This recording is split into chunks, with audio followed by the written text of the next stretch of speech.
இன்றைக்கு வசனம் என்ன செய்கிறது? Today what does the word does? வசனத்தை கொண்டு நாம் என்ன செய்ய முடியும்? What can we do with the word of God? வசனம் ஒரு மனிதனுக்காக என்னென்ன காரியங்களை செய்கிறது? What can the word of God do to a man? அந்த வசனத்தினுடைய வல்லமை என்ன? What is the power of his word? இவைகளை குறித்து நாம் சிந்திக்க போகிறோம். This is what we are going to meditate today.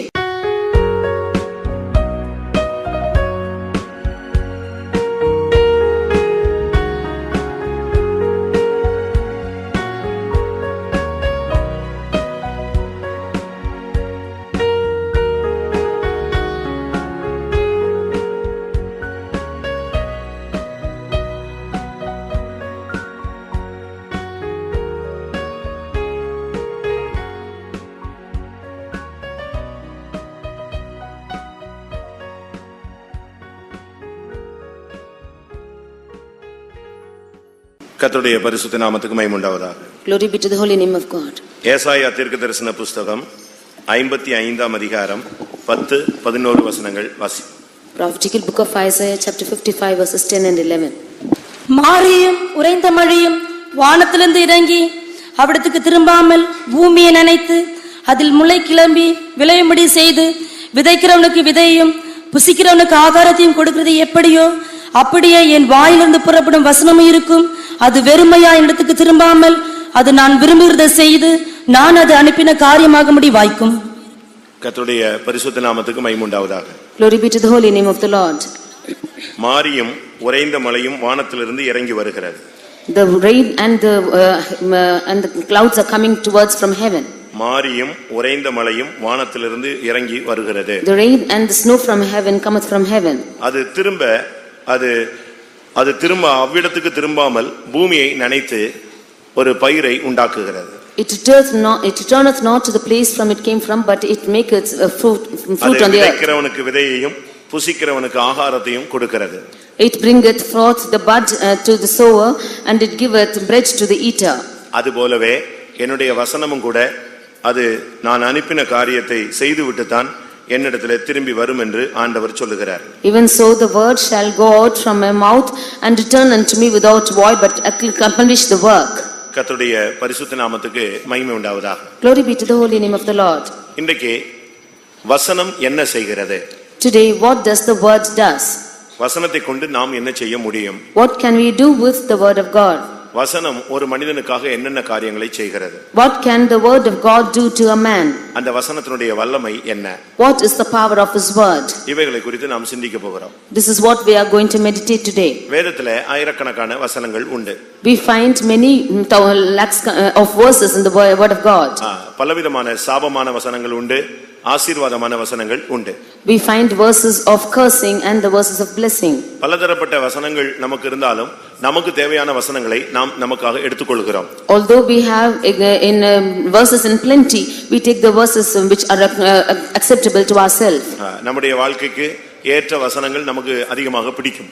We like the verses very much which are according to our life. அந்த வசனங்களை நாம் நமக்காக எழுதி வைத்துக் கொள்கிறோம்.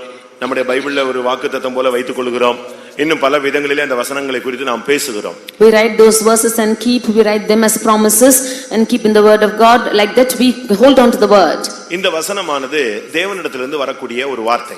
This word is the word proceeding from the mouth of God. ஒவ்வொரு நோக்கத்தோடு தான் ஒவ்வொரு வசனமும் அனுப்பப்படுகிறது. Every word is sent with a purpose. ஒரே வசனம் ஒரே நேரத்திலே ஒவ்வொரு விதமாய் ஒவ்வொருவருக்குள்ளும் அது அனுப்பப்படுகிறது. One word at the same time is sent differently into different people. அந்த வசனம் அந்த மனிதனுடைய வாழ்க்கைக்கு என்ன தேவையோ அதை செய்துவிட்டு தான் கர்த்தரிடத்தில் திரும்பி போகும். Whatever is needful for the man in his life, that word will do its work and then return to God. என் வாயிலிருந்து புறப்படும் வசனம் அது வெறுமையாய் என்னிடத்துக்கு திரும்பி வராது. The word which proceeded from my mouth, it shall not return to me void. அது தேவனாகிய நான் விரும்புகிறதை செய்துதான் அனுப்பின காரியத்தை முடித்துவிட்டு தான் அது திரும்ப வரும். But it will accomplish that which I please and shall prosper in the thing whereunto I sent it. அருமையானவர்களே, உங்களுடைய வாழ்க்கையில கூட சில வசனங்களை கர்த்தர் அனுப்பி இருப்பார். Even in your life the Lord would have sent some verses. சில வசனங்கள் நமக்கு ரொம்ப அதிகமாக நம்மை தொட்டிருக்கும். Some verses would have touched us to a great extent. வசனத்தை குறித்து அதிகமாக பேசினது தாவீதுதான். Most times David spoke about these words. அவன் சொல்லுகிறான், சில வசனங்கள் என்னை நம்ப பண்ணின வசனங்கள் என்று சொல்லுகிறான். Some verses he says that it made him to believe. 119 சங்கீதம் 49 வசனத்துல நீர் என்னை நம்ப பண்ணின வசனம் என்று அவன் சொல்லுகிறான். 119 Psalm 149th verse he says that the word which thou madest me to believe. இந்த சுவர்களிலே சில இடங்களில் வசனங்களை எழுதி போடுகிறார்கள். Some of them write the verses and keep. சில வசனங்களை நாம் promise card என்று அடித்து கொடுக்கிறோம். Some of the verses we print it on the promise cards. சில வசனங்கள் இந்த tract-ல அடிச்சு கொடுக்கிறோம். Some verses we write on the tracts and give. அவைகள் எல்லாம் ஒவ்வொருவரோடும் பேசக்கூடிய வார்த்தைகள். These are the words which speak to everyone. நொறுங்கி போன மனிதனுக்கு சில வார்த்தைகள் கிடைக்குமானால் அவனுடைய வாழ்க்கை கட்டி எழுப்பப்படுகிறது. For a broken man, if verse is given to him, his life is built up. இன்றைக்கு நாம் ஜீவனோடு இருப்பது இந்த வசனத்தை நம்பித்தான். Today we are alive by this word alone. போராட்டங்கள் மத்தியில ஒரு தேவனுடைய பிள்ளை எப்படி நின்று கொண்டிருக்கிறான்? In the midst of struggles, how does a man of God strive? எப்படி அவன் நிற்க முடிகிறது? How is he able to stand? இந்த வசனத்தை நம்பித்தான் அவன் என்ன செய்கிறான்? கர்த்தர் இந்த வசனத்தின்படி எனக்கு கிரியை செய்வார் என்கிற நிச்சயத்தில் தான் அவன் காத்து கொண்டிருக்கிறான். He is trusting in this verse and he is believing on it that the Lord will do according to it. உங்களுடைய வாழ்க்கையில அனுப்பப்பட்ட வசனங்கள் எல்லாம் அது தன்னுடைய வேலையை செய்து விட்டதா?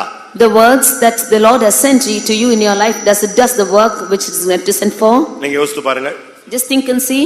உங்களோட சில வசனங்கள் மூலமா கர்த்தர் பேசி இருக்கிறாரா? Does the Lord speak to you through the verses? வசனங்கள் உங்களுக்கு கிடைத்திருக்கிறதா? Have you got any verse?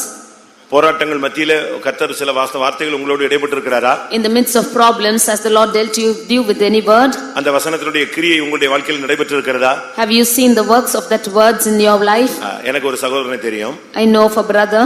அந்த சகோதரன் 700 ரூபாய் சம்பளத்துல அவர் கஷ்டப்பட்டு கொண்டிருந்தார். He was suffering with the salary of 700 rupees. ரொம்ப கஷ்டப்பட்டார்.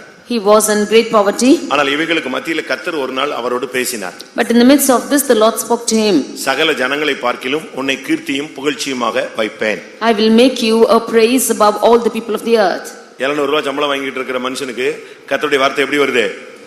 நான் உன்னை சகல ஜனங்களை பார்க்கிலும் உன்னை யாரா மாத்துவேன்? கீர்த்தியும் புகழ்ச்சியுமாய் வைப்பேன்னு ஒரு வார்த்தை கிடைக்கிறது. For the person who was earning a low salary, the Lord promised him that he will make him a praise to all the people. அவர் இருந்த வீட்ல அந்த ரோட்ல சைக்கிளை கூட உருட்டிட்டு போக முடியாது. அவ்வளவு சின்ன சந்து. In the street that he was in, he could not even drive a cycle with such a passage it was. அவ்வளவு சின்ன சந்துல இருக்கிற மனுஷனுக்கு பரத்துல இருந்து ஒரு வார்த்தை ஒரு நாள் சொப்பனத்திலேயோ தரிசனத்திலேயோ கிடைக்குது. என்ன வார்த்தை? சகல ஜனங்களை பார்க்கலாம் நான் உன்னை எப்படி வைக்க போகிறேன்? கீர்த்தியும் புகழ்ச்சியுமாய் வைப்பேன். For a person who is in such a standard, the Lord promised him saying, I will make you a praise above all the people of this earth. ஒரு கம்பெனில அவர் ஏஜென்ட்டாக வேலை செய்கிறார். He is working in a company. ஒரு கம்பெனில ஏஜென்ட்டாக அவர் அங்க ஒவ்வொரு இடத்துலயும் போய் பணத்தை வசூல் பண்ணிட்டு வர்ற வேலை. He was given a work of an agent in a company to gather money. இப்படி தான் அவர் வேலை செய்து கொண்டிருந்தார். He was like this working. முதல்ல ஆர்டர் எடுத்துட்டு வரணும், திருப்பி அதுக்கு சப்ளை பண்ணணும், திருப்பி போய் அத பணத்தை வசூல் பண்ணிட்டு வரணும். Firstly he has to take the orders, then go and supply and then collect the money. இப்படி தான் அவருடைய வாழ்க்கை போய் கொண்டிருந்தது. This is how his life was going on. ஆனா கர்த்தர் என்ன செய்தார்? But what did the Lord do? ஒரு நாள் இந்த வசனத்தை அவருக்கு கொடுத்தார். One day the Lord promised him this. இந்த வசனம் கிடைச்ச பிறகு after he got this verse, வாழ்க்கை அப்படியே மாற்றப்படுகிறது. There was a change in his life. ஏனென்றால் இந்த வசனம் தான் அனுப்பின வேலையை என்ன செய்கிறது? செய்ய ஆரம்பிக்கிறார். Because this verse is sent to do the work which is sent for. ஒரு சாதாரண விதையை மண்ணுக்குள்ள போடுறோம். அது நம்ம அது பிறகு தோண்டி கிண்டிலாம் பார்க்கிறது இல்ல. அது இந்த மண்ணோடு ஈரத்துல மக்கி போய் விடுகிறது. We plant a seed and we are not seeing what is happening to it, but it is getting along and it is vanishing away in the soil. ஆனா என்ன செய்கிறது? அந்த மக்கி போன விதைக்குள்ள இருந்து ஒரு முளை என்ன செய்கிறது? கிளம்புகிறது. But from that seed which is withered, another branch is spreading out. அது போலவே தான் இந்த வசனம் அனுப்பப்பட்டால் ஒன்றுமில்லாதது போல தோன்றும், ஆனால் அது ஒரு நாள் முளைக்க ஆரம்பிக்கும், கிரியை செய்ய ஆரம்பிக்கும். Like this, the word when it is sent, it is seem like it is nothing, but one day it will do its work. இந்த வசனம் கிடைத்த பிறகு after he got this verse, ஒரு நாள் நம்ம பெரிய பாஸ்டர் அவரை கூப்பிடுறாரு. one day our big pastor called him. நீ இப்படியே வேலை செஞ்சிட்டு இருக்க வேண்டாம், நீயே ஆர்டர் எடுத்து நீயே சப்ளை பண்ணி நீ தனியாக செய்யின்னு சொல்லி கொஞ்சம் காசு கொடுக்கிறார். You should not do this work anymore, but hereafter you will have to take your orders by yourself and do this business thing. So he gave him some money. இப்ப கம்பெனிக்காக ஆர்டர் எடுக்காம இப்ப தனக்காக ஆர்டர் எடுக்கிறாரு, தானா supply பண்றாரு, தானா போய் என்ன செய்யறாரு? வசூல் பண்றாரு. Now he did not ask the orders for the company, but he placed the orders for himself and supplied them and gathered the money. ஒரே மாசத்துல அதிகமான பணம் கிடைத்தது. In 1 month itself he gained a lot. கொஞ்ச நாள்ல இவர் தனியாக பிசினஸை தொடங்கினார். For after some days he started his own business. கொஞ்ச நாள் ஆர்டர் எடுத்து செஞ்சிட்டு வேற கம்பெனில கொடுத்து அடிச்சு கிடிச்சுலாம் ஏற்பாடு பண்ணி சப்ளை பண்ணவர் கொஞ்ச நாள்ல மிஷின்கள் வாங்க ஆரம்பித்தார். For some days he was giving his orders to from other companies and he was doing his business, but then he got his own machine. நான் அந்த கம்பெனிக்கு போகும்போது When I went to that company, நான் அந்த இடத்துக்கு transfer ஆகி போயிட்டு அந்த கம்பெனியை விசிட் பண்றேன். when I went transferred to that place, I visited his company. அந்த கம்பெனில ஒரு வசனம். And there was a verse there. ஒரே ஒரு வசனம் தான். Only one verse. என்ன வசனம்? What was it? சகல ஜனங்களை பார்க்கிலும் உன்னை கீர்த்தியும் புகழ்ச்சியுமாய் வைப்பேனுங்கிறது அந்த கம்பெனில மெயின் இடத்துல மாட்டி வச்சிருந்துச்சு. In that main portion of that company it was hung this verse, I will make you a praise above all the people of this earth. எப்படி இருக்குன்னு பாருங்க. See how it is. இந்த ஒரு வசனம் மட்டும் எழுதி போட்டுருக்கே, வேற ஒண்ணுமே இல்லைன்னா இதுதான் என்னோட பேசின வார்த்தை. In this verse is there and nothing else means this is the verse which was spoken to me. அந்த வார்த்தை என்ன செஞ்சிட்டு இருக்கு? என்னை கீர்த்தியும் புகழ்ச்சியுமாய் உயர்த்தி கொண்டே வருகிறது. And this verse is making me a praise above all the people. இன்னைக்கு கோடிக்கணக்கான ஒரு அனுபவத்துக்கு ஒரு சொந்தக்காரராக கர்த்தர் மாற்றி இருக்கிறார். Now the Lord has made him an owner of many crores today. உங்களுக்கு ஏதாவது வசனம் கிடைச்சிருக்கா? Have any of you got this verse? அந்த வசனம் உங்களுக்கு கிடைச்சிருச்சுன்னா அந்த வசனத்தை நீங்க ஜீவ வசனத்தை என்ன செய்யணும்? இருக பிடிச்சுக்கணும். If you have got this verse, then you will have to hold on this verse as a living word. பிலிப்பியர் 2ஆம் அதிகாரத்தில் சொல்லி இருக்கிறது, ஜீவ வசனத்தை பிடித்துக்கொண்டு சுடர்களைப் போல நீங்கள் பிரகாசிக்கிற நீங்கள் என்று சொல்லப்பட்டிருக்கிறது. In Philippians 2nd chapter it is said that you who are holding on to the living word of God. ஒரு தேவனுடைய பிள்ளை ஜீவ வசனத்தை பிடித்துக்கொள்ள வேண்டும். A child of God should hold on to the living word. அப்படி நீங்கள் பிடித்துக்கொண்டால் நீங்கள் சுடர்களைப் போல பிரகாசிக்கலாம். If so, you can shine out like stars. கர்த்தருடைய பரிசுத்த நாமத்துக்கு மகிமை உண்டாவதாக. Glory be to the holy name of the Lord. இந்த வசனத்துக்கு அழிவே கிடையாது. There is no limits for this verse. இந்த உலகத்துல காண்கிறதெல்லாம் அழிந்து போகும். Whatever you see on this earth will perish. ஆனால் இந்த வசனத்துக்கு மாத்திரம் அழிவே கிடையாது. But there is no perishing thing for this verse. இந்த வசனத்தை பெற்றவர்கள் அழிந்து போகலாம், ஆனால் இந்த வசனம் ஒருபோதும் அழிவை சந்திக்காது. But those who have seen this verse will go away, but the verse will never fail. நீங்கள் உங்களுக்கு இந்த வசனத்தினுடைய செயலை இன்னைக்கு நீங்கள் சரியான விதத்தில் விளங்கிக் கொண்டு உங்களுடைய விசுவாசத்தை நீங்கள் கட்டி எழுப்ப வேண்டும். You will have to know the right works of this verse and you will have to build up your lives. முதலாம் பேதுரு 1ஆம் அதிகாரம் 23ஆம் வசனத்துல இந்த வசனத்துக்கு பெயர் அழிவில்லாத வித்து என்று சொல்லப்பட்டிருக்கிறது. First Peter 1st chapter verse 23 we see that this is the incorruptible word of God. அதுக்கு அழிவே கிடையாது. It has no corruption at all. மனுஷனுக்குள்ள இருக்கிறதான ஜீன்களுக்கு எப்படி அழிவு கிடையாதோ, ஆத்துமாவுக்கு அழிவு கிடையாதோ, அதுபோல இந்த வசனங்களுக்கும் அழிவு கிடையாது. As the life and soul is incorruptible in man, so is the word is also incorruptible. இந்த அழிவில்லாத வித்து ஒரு மனிதனை அழிவில்லாதவனாய் மாற்றுகிறது. This incorruptible seed is making man also incorruptible. அதனால தான் முதலாம் கொரிந்தியர் 15ஆம் அதிகாரத்தில் பார்க்கும் பொழுது அழிவுள்ளதாகிய இது அழியாமையை பெற்றுக்கொள்ளுகிறது என்று நம்முடைய சரீரத்தை குறித்து சொல்லி இருக்கிறது. Therefore in 1 Corinthians 15 chapter we see that this corruptible is must put on incorruption. எப்படி மண்ணான இந்த சரீரம் அழிவில்லாத அழியாமையை பெற்றுக்கொள்ள முடியும்? How does this earthly body put on incorruptible body? இந்த வசனம் தான் அது அந்த சரீரத்தை அழியாமை உள்ளதாய் மாற்றிக்கொண்டே வருகிறது. It is this word that is making this body incorruptible. இந்த வசனத்தினுடைய செயல்கள் சில காரியங்களை நான் உங்களுக்கு முன்பாக வைக்கிறேன். I keep the works of this word before you. இந்த வசனத்தினுடைய முக்கியமான ஏன் நமக்குள்ளே இந்த வசனத்தை தேவன் அனுப்புகிறார்? Why does the Lord send this verse in us? யாக்கோபு James 1ஆம் அதிகாரம் chapter 1 18ஆம் வசனம். verse 18. கொஞ்சம் அவர் சித்தம் கொண்டு தம்முடைய சிருஷ்டிகளில் நாம் முதற் பலனாவதற்கு நம்மை சத்திய வசனத்தினாலே ஜெனிப்பித்தார். நாம் சிருஷ்டிகளில் முதற் பலனாய் மாறும்படியாக கர்த்தர் வசனத்தை நமக்குள்ளே அனுப்பித்தார். He sent his word of truth that we should be the kind of first fruits of his creation. இந்த வசனத்தினுடைய முக்கியமான செயல் ஒரு சாதாரண மண்ணான மனுஷனை அவனை சபையிலே முதற் பலனாய் மாற்றுவது. The important work of this word is for an ordinary man to make him the first fruits of his creatures. இந்த சபையில நாம் ஒரு விசுவாசிகளாய் ஊழியர்களாய் மாறுவது முக்கியமல்ல. It is not an important thing that we become a believer or a worker of the church. இந்த சபையிலே நாம் முதற் பலன்களாய் மாற வேண்டியது அவசியம். It is needful that we become the first fruits of this church. ஒரு மனிதன் சபையில முதற் பலனாய் மாறினால் அவன்தான் அந்த சபைக்கு தூணாக இருப்பான்.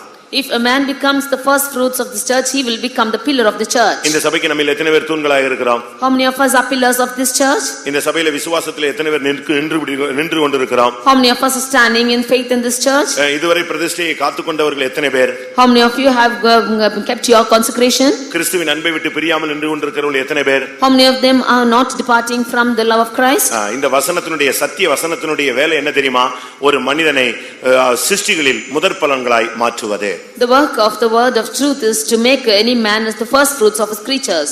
எல்லா மனிதனுக்கும் வசனத்தை கர்த்தர் கொடுக்கிறார். For all of them the word is given. ஆனால் எல்லாரும் முதற் பலன்களாய் தங்களை மாற்றிக் கொள்கிறார்களா? But are all made as the first fruits? வசனத்தை நீங்க அப்படியே கேட்ச் பண்ணணும். You should hold on to the word of God just like it. வசனத்தை நீங்க உங்களுடைய வாழ்க்கையில அனுபவமாய் மாற்றணும். You should make the word as a practice in your life. வசனம் உங்களுக்குள்ளே ஆளுகை செய்ய இடம் கொடுக்க வேண்டும். You should allow the word of God to reign in your life. அது உன்னுடைய வாழ்வை முதற் பலனாய் மாற்றும். It will change your life as the first fruit. ஆண்டவருடைய வார்த்தை சிருஷ்டிக்கக்கூடிய சக்தி உள்ளது. The word of God has the power to create. உலகங்கள் உண்டாக கடவுது என்று சொன்னார். அந்த வார்த்தையினாலே உலகங்கள் உண்டானது. When the Lord said the earth shall be made and the world was created. அந்த சிருஷ்டிக்கும் தன்மையை நமக்குள்ள கொண்டு வரும் பொழுது நாம் சிருஷ்டிகளில் முதற் பலனாய் மாறுகிறோம். When we bring in the character of formation in us, then we are becoming the first fruits of the creatures. நான் ஆசிரியத்திலே விசுவாசிகள் தேவையில்ல, விசுவாசிகளிலே முதற் பலன்கள் நமக்கு தேவை. We do not want the believers of Nazareth, but we want the first fruits of the believers. அந்த முதற் பலன்களிலே முதற் பலன்கள் ஊழியர்கள் என்று அழைக்கப்படுகிறார்கள். The first fruits of the first fruits are called the servants of God. அப்ப முதற் பலன் இருந்தாதான் சபையில என்ன உண்டாகும்? முதற் பலன்களிலே எதை எடுக்க முடியும்? முதற் பலனை எடுக்க முடியும். Only when there are first fruits in the church, there will be first fruits of the first fruits. அப்ப ஒரு சபையில ஊழியத்துக்கு ஆள் வரல அப்படினா அந்த சபையில முதற் பலன் இல்ல. இருந்தா அதுல ஒரு முதற் பலனை கர்த்தர் செஞ்சிருப்பார், வெளியே கொண்டு வந்து காண்பித்திருப்பார். If there is no first fruit in the church, then there will be no servant of God which is rising. If so, there will be the servant of God coming out from the church. மற்றபடி நாம் சபையில ஒரு விசுவாசிகள் கூட்டங்களாக இருக்கிறோம். Or we will be only a group of believers. நம்முடைய முதற் பலனுடைய அந்த வேலை நமக்குள்ள இன்னும் அந்த வசனத்தின் மூலமாய் நடைபெறவில்லை. We don't have the experience of first fruit by this word in us. ஒன்று, உன்னை முதற் பலனாய் மாற்றுவது இந்த வசனத்தினுடைய வேலையாக இருக்கிறது. Firstly, this word is making you to be a first fruit. அடுத்ததாக யாக்கோபு முதலாம் அதிகாரத்திலே பார்க்கும் பொழுது, Nextly in James first chapter 21ஆம் வசனத்தை பார்க்கும் பொழுது, verse 21, இந்த வசனத்துக்கு அடுத்த வேலை என்னன்னா, உங்கள் ஆத்துமாவை ரட்சிக்க வல்லமை உள்ளது. this word is able to save your soul. ஒன்று, உன்னை முதற் பலனாய் மாற்றுவது. Firstly, it is making you as a first fruit. யாக்கோபு 1:21. ஆகையால் நீங்கள் எல்லாவித அழுகையும் கொடிய துர்க்குணத்தையும் ஒழித்துவிட்டு உங்கள் உள்ளத்தில் நாட்டப்பட்டதாயும் உங்கள் ஆத்துமாக்கள் ரட்சிக்க வல்லமை உள்ளதாயும் இருக்கிற வசனத்தை சாந்தமாய் ஏற்றுக்கொள்ளுங்கள். இந்த வசனத்தினுடைய வேலை உன்னுடைய ஆத்துமாவை ரட்சிக்க கூடியது. The work of this word is to save your soul. ஒரு மனிதனுடைய ஆத்தும ரட்சிப்பு தான் மிகவும் முக்கியமானது. The man's soul to be saved is most important work. இந்த சபைக்குள்ள வரும்பொழுது ஒருவேளை உங்களுக்கு சரீர ரட்சிப்பு கிடைச்சிருக்கும், ஏதாவது சுகம் கிடைச்சிருக்கும், விடுதலை கிடைச்சிருக்கும், ஒரு நிம்மதி கிடைச்சிருக்கும். ஆனா ஆத்தும ரட்சிப்பு என்பதுதான் விசுவாசத்தின் முடிவு என்பதை நாம் விளங்கிக் கொள்ள வேண்டும். You might have, when you came to this church, you might have had a salvation for your body, some healing from your body, or some goodness in your experience of your body, but the most important is the salvation of your soul. ஒரு தேவனுடைய மனுஷனுடைய ஆத்தும ரட்சிப்பு தான் விலையேற பெற்றது. The salvation of the soul is most important in the man of God. இந்த வசனத்தினுடைய ஒரு பூர்ணமான வேலை வரும் பொழுது நமக்குள்ளே ஆத்தும ரட்சிக்கப்படுகிறது. When the perfect work of this word comes in us, then our soul is saved. ஆத்தும ரட்சிப்பு நமக்குள்ள நடைபெறுகிறது என்பதை எப்படி கண்டுபிடிக்க முடியும்? How do we find out that the soul is saved? உங்களுடைய ஜீவியத்திலே கொடிய துர்க்குணங்கள் எல்லாம் மாறிக்கொண்டே வரும். All the bad characters in your life will be changed. உன்னுடைய ஜீவியத்தில் உள்ள இந்த அழுக்கெல்லாம் உன்னை விட்டு நீங்கி கொண்டே வரும். All the filth in your life will be removed. நல்லா புரிஞ்சு கொள்ள வேண்டும். நீங்கள் You should understand this well. நீங்கள் எல்லாவித அழுக்கையும் கொடிய துர்க்குணத்தையும் ஒழித்துவிட்டு என்று சொல்லி இருக்கிறது. The evil natures and the filth which is in you, you should put out. இந்த அழுக்கு என்றால் என்ன? What is this filthiness? ஒரு தீர்க்கதரிசி என்ன சொல்லுகிறான்? What does a prophet say about this? எங்களுடைய நீதிகள் எல்லாம் அழுக்கான கந்தைகள். All our righteousness are as filthy rags. இந்த வசனத்தை நமக்குள்ள கொண்டு வரும் பொழுது இந்த வசனம் நம்முடைய சுயநீதியை உடைத்து விடுகிறது. When we bring this verse in us, this verse is breaking our self righteousness. நம்முடைய நமக்குன்னு ஒவ்வொருத்தருக்கும் ஒவ்வொரு பிரின்சிபல், ஒரு பாலிசி வச்சிருக்கிறோம். We all have a principle and policy for us. நான் இப்படி தான் இருப்பேன், I will be like this only. நான் இப்படி தான் பேசுவேன், I will speak like this. என்னை மாத்த முடியாது, You cannot change me. நான் இப்படி இருப்பேன், நீ இப்படி இருந்தா இரு, இல்லனா போ அப்படிலாம் நம்ம பேசுவோம். I will be like this, if you be like this, you be or go away. இதெல்லாம் சுயநீதிகள். These are all self-righteousness. இந்த சுயநீதியை வேதம் சொல்லுகிறது அழுக்கான கந்தைகள் என்று சொல்லுகிறார். This self-righteousness, the word of God speaks as filthiness. இந்த அழுக்க நீ நீக்க வேண்டியது அவசியம். It is needed for you to remove this இந்த filthiness. வசனம் உள்ள வந்தாதான் இந்த அழுக்கு என்ன செய்யும்? உன்னை விட்டு சுயத்தை கர்த்தர் உடைக்கிறது தான் இந்த வசனத்தினுடைய வேலை. Only when this word comes into you, this righteousness or the self-righteousness is broken. இந்த வசனத்துக்கு உங்களுடைய வாழ்க்கையில இடம் கொடுத்து நீங்க பழகினீங்கன்னா உங்களுடைய ஜீவிதத்தில் இருக்கிற கொடிய துர்க்குணத்தை கர்த்தர் மாற்றிக்கொண்டே வருவார். When you give room for the word of God to work in you, then the Lord is making you to get out of your naughtiness. ஒன்று சபையிலே உன்னை முதற்பலனாய் உருவாக்குவது. First thing is making you as first fruit in the church. இரண்டாவது உன்னுடைய ஜீவிதத்தில் உள்ள அழுக்கையும் துர்க்குணத்தையும் ஒழித்துவிட்டு உன்னுடைய ஆத்துமாவை இந்த வசனம் ரட்சிக்கிறது. Secondly, removing all the filthiness and naughtiness in your life and saving your soul. மூன்றாவதாக Thirdly, எபிரேயருக்கு எழுதின நிருபம் 1:3 Hebrews chapter 1 verse 3. அங்க என்ன சொல்லப்பட்டிருக்கிறது? What is it told here? இவர் அவருடைய மகிமையின் பிரகாசமும் அவருடைய தன்மையின் சொரூபமாயிருந்து சர்வத்தையும் தம்முடைய வல்லமையுள்ள வசனத்தினாலே தாங்குகிறாய், தம்மாலே தாமே நம்முடைய வல்லமையுள்ள வசனத்தினால் என்ன செய்கிறார்? தாங்குகிறார். He is upholding all things by the word of his power. இந்த வசனம் உன்னை தாங்க ஆரம்பிக்கும். This word will hold you. போராட்டங்கள் மத்தியிலே, in the midst of your troubles, உன்னுடைய தடுமாற்றங்கள் மத்தியிலே, in the midst of your tribulations, நீ அசைக்கப்படக்கூடிய காலங்களிலே, at the times when you are shaken, நிலை நிற்க முடியாமல் தடுமாறுகிற நேரங்களிலே, at the times when you are staggering without able to stand, ஒரு வசனம் கிடைச்சதுனா உன்னை அது அப்படியே தாங்கி விடும். If one word is given to you, then it will hold you like that. அதனால தான் இந்த தீர்க்கதரிசிகள் எல்லாம் நீங்க தீர்க்க தரிசனத்தை கரெக்ட் நேரத்துல கரெக்ட்டான வார்த்தையை கரெக்ட்டா பேசணும் அந்த இடத்துல.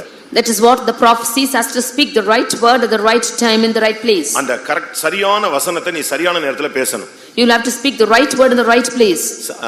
இளைப்படைந்தவனுக்கு சமயத்துக்கு ஏற்ற வார்த்தை சொல்ல கர்த்தர் எனக்கு கல்விமானின் நாவை தந்தருளினார். The Lord has given me the word of the tongue of the learned that I might speak to the weary soul. கரெக்ட்டான வார்த்தை அந்த நேரத்துல நீங்க சொல்லணும். You can speak the right word to him. அந்த வசனம் நீங்க ஒரு வார்த்தை சரியா சொல்லிட்டீங்கன்னா அந்த வார்த்தை ஒரு மனுஷனுடைய வாழ்க்கையை அப்படி மாற்றி விடும். If you speak the right word at the right time, then it will change the whole life. இந்த வசனம் தடுமாறுகிற மனிதனை வானங்களையே பூமிகளையே எல்லாவற்றையும் தாங்கக்கூடிய சக்தி உள்ளது. This word is able to hold all the heavens and the earth and is able to hold the man. நம்முடைய வல்லமையுள்ள வசனத்தினால் சகலத்தையும் அவர் என்ன செய்கிறார்? தாங்குகிறார். உன்னை தாங்க மாட்டாரா? By his powerful word he is holding everything. Will he not uphold you? உன்னுடைய பிரச்சனையில உன்னை தாங்கி சுமந்து ஏந்தி கொண்டு வர மாட்டாரா? In your problems will he not uphold you and carry you along? ஆண்டவருடைய வசனத்துக்கு அவ்வளவு சக்தி இல்லையா? Does the word of God have no power for it? தேவனுடைய வசனத்தை நீ விசுவாசித்தால் அந்த வசனம் உன்னை தாங்கி சுமந்து கொண்டே போகும். If you believe on the word of God, the word will keeping on upholding you and carrying you. சில தீர்க்க தரிசனங்கள் எல்லாம் உடைந்து போன மனுஷனை அப்படியே நிப்பாட்டிரும். Some prophecies have made man stable when he is broken. ஒரு சில வார்த்தைகள் சில வசனங்கள் எல்லாம் அப்படியே டைரக்டா பேசும்.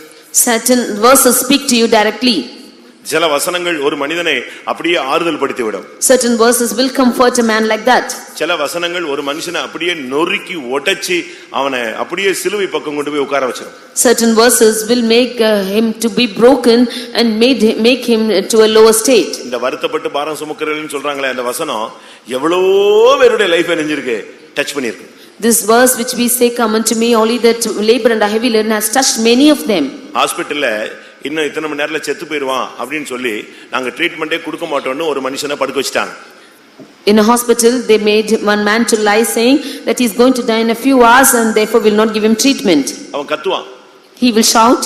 ஆனா அவங்க ஒண்ணுமே ட்ரீட்மெண்ட் கொடுக்க மாட்டாங்க, ஒண்ணுமே செய்ய மாட்டாங்க. But they will, இத முடிய போறானே இன்னும் டைம் கொஞ்ச நேரத்துல செத்துருவான் இப்படியே அவனை ஒதுக்கிட்டாங்க. But they will give him no treatment because he is going to die in a few hours. எப்படி இருக்குன்னு பாருங்க. Just think and see how it is. அந்த வேதனையில கத்தும்போது அந்த நர்ஸ் பார்த்துட்டு யார் கத்துறான்னு பாப்பாங்க. இது போயிடும், அப்போ கொஞ்ச நேரம் கத்திட்டு இருப்பான் அப்படின்னு போயிடுவாங்க. When he is shouting in pain, that nurse will come and see and say he is going to pass away in some time and therefore let him go. Madurai ஜிஹெச்ல நடந்த சம்பவம் இது. It's a thing which happened in his life. Madurai ஜிஹெச்ல நடந்த சம்பவம். This happened in Madurai GH. எப்படி இருக்குன்னு பாருங்க. See how what happens. இப்படி இருக்கும்போது ஒரு ஆள் ஒரு டிராக்ட் கொடுத்துட்டு போனார். At this time person came and gave him a tract. என்னிடத்தில் வாருங்கள் நான் உங்களுக்கு இளைப்பாறுதல் தருவேன். Come unto me and I will give you rest.